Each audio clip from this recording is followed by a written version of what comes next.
খ্রিস্টান সম্প্রদায়ের একজন সম্মানিত নারী, তিনি স্পষ্ট করে বলেছেন যে আমরা আশ্বস্ত হয়েছি যে জামাতের আমির শরিয়া আইন প্রতিষ্ঠা করবেন না, এই ওয়াদা তিনি করেছেন। এই জন্য আমরা আশ্বস্ত হয়েছি। বাংলাদেশ জামাতে ইসলামী তাদের জন্মের পর থেকে একটা মৌলিক স্লোগান ছিল যে আল্লাহর আইন চাই, সৎ লোকের শাসন চাই। এখন যখন ক্ষমতায় যাওয়ার মতো অবস্থা তৈরি হয়েছে, তখন তারা আল্লাহর আইন থেকে সরে গেলেন।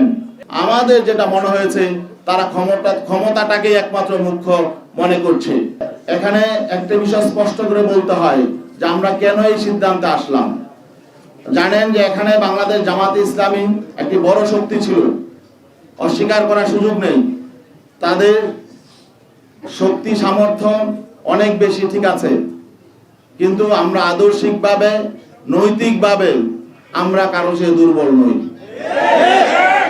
আজকে আমাদের দুঃখজনক বাস্তবতা হলো, আমরা অবাক বিস্ময়ের সঙ্গে দেখলাম জামাতে ইসলামী সম্মানিত আমির জনাব ডাক্তার শফিকুর রহমান, তিনি স্পষ্ট করে বলেছেন যে তারা ক্ষমতায় গেলে প্রচলিত আইন অনুযায়ী রাষ্ট্র পরিচালনা করবেন। এবং তিনি যে খ্রিস্টান সম্প্রদায়ের প্রতিনিধির সঙ্গে কথা বলছিলেন, সেই খ্রিস্টান সম্প্রদায়ের একজন সম্মানিত নারী, তিনি স্পষ্ট করে বলেছেন যে আমরা আশ্বস্ত হয়েছি যে জামাতের আমির শরিয়া আইন প্রতিষ্ঠা করবেন না, এই ওয়াদা তিনি করেছেন। এই জন্য আমরা আশ্বস্ত হয়েছি।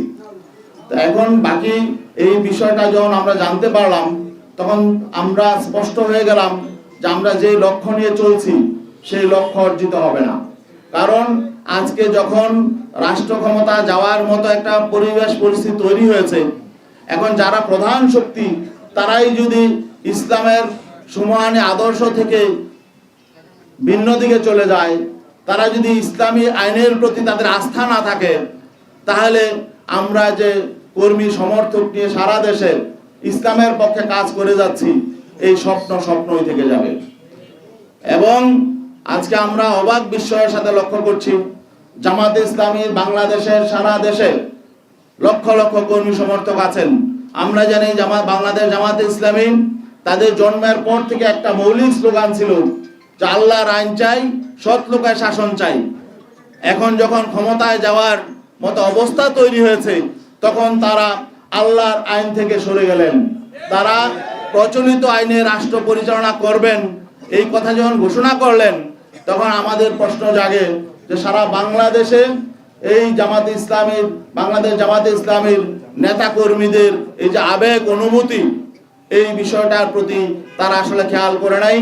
আমাদের যেটা মনে হয়েছে, তারা ক্ষমতাটাকেই একমাত্র মুখ্য মনে করছে। তো এখন আমরা আসলে তাদের ক্ষমতায় যাওয়ার পথে বাধা হতে চাই না।